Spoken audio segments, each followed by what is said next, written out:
Hey guys, my name is Dmitry Wolfovich. I'm a licensed marriage and family therapist. Currently work in private practice, as well as I supervise Process Therapy Institute and work for the county. I wanted to talk a little bit about ADHD and ADD and the medications that people take.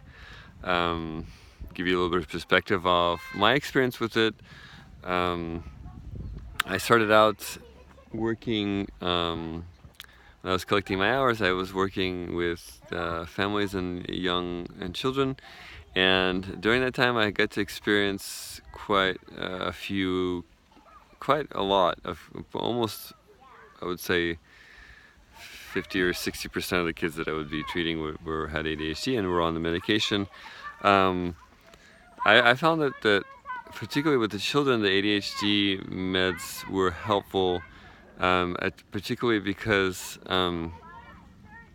I saw that the ADHD was often like a symptom of the difficulties that the children faced, because a lot of these children were like in foster care, they had been abandoned, and they had trauma and things like that. And so for me, I found that the ADHD was often a symptom of this inability to pay attention, because there was so many other worries and difficulties. So a lot of these kids would be tantruming all the time and raging and panicking and throughout the day. And in those cases, I found that the ADHD medication was quite helpful, in the sense that it helped them focus and it helped them to stay on track to get through school, because the trauma was sort of active. They were like actively in foster care or actively in an abusive household, or where there was neglect or something like that. Um, you know, I from a holistic perspective, I see that all, and this is actually backed up by some psychological communities, but I believe that trauma is the sort of the core of all diagnosis, and it's the initial adverse event that causes, or circumstances or events that causes symptoms, which then becomes diagnostic. So like you can have trauma, or a series of traumatic events or circumstances, and then it manifests as ADHD, OCD, eating disorders, drug abuse, anxiety, depression. But the trauma is usually like this sort of fundamental like root cause that then transpires into levels of resistance and suffering. But in any case, what I witnessed is kids that had a lot of difficulty growing up in the system usually had ADHD and difficulty focusing, because their parents didn't pay attention to them, and so they couldn't pay attention to themselves.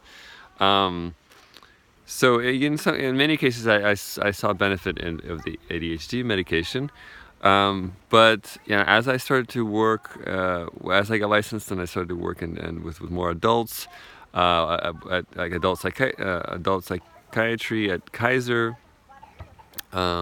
and then also in private practice, I've worked with quite a few adults that maybe had ADHD, and it's the opposite. Like, I have yet to treat or to meet an adult who was truly benefiting from ADHD medication. And most of the adults that I treated, and I'm currently treating even, either they're getting off or they have gotten off ADHD medication. And that for adults, I don't really see a benefit, because I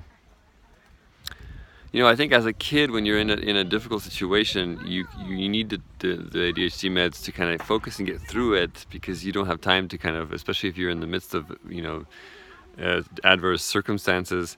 But as an adult, it really, from my clients, what they've reported is that they felt a sense of ingenuine, like, inauthenticity. Like, they felt like they were, like, their system was hijacked, and their attitudes were different, and they felt like they weren't themselves. And the people who have gotten off of it as adults say that they feel for the first time that they had the opportunity to get to know themselves finally, and they were able to connect to their kind of more on a soulful level, and more their innermost parts.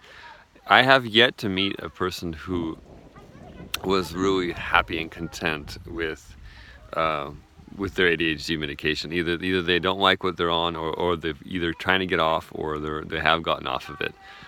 It's rare that maybe I don't remember, but maybe one person was moderately tolerant of their ADHD medication regimen as an adult. So I don't find that the ADHD as an adult is something that is useful. Can be treated with the drugs, but perhaps as an adult it would be more helpful to seek more holistic and lifestyle changes that would sort of attend to, and also nutritionally, there's all sorts of supplements and things you could take to concentrate and focus, and as well as meditation and yoga and things like that. But I from my experience, I was pretty much, from what I've gathered, don't see any benefit from adults taking ADHD medication, and I wouldn't personally recommend it to anybody. Though, like I said, so basically, long story short, it is useful for children, but in my experience, it has not been useful for adults. But recently I've heard there are some supplements that people have been taking, and other things like 5-HTP and St. John's wort, and other new kind of new age supplements that enhance the brain's ability to focus and pay attention. And then of course, you have other alternatives like microdosing, LSD, psilocybin, and things of that nature that are showing some very promising results, which is also something that people can turn to with those who have difficulty with attention and focus. That's all I have for now, and I'll be available online to if there's any questions with regards to what I had to say. All right, take care.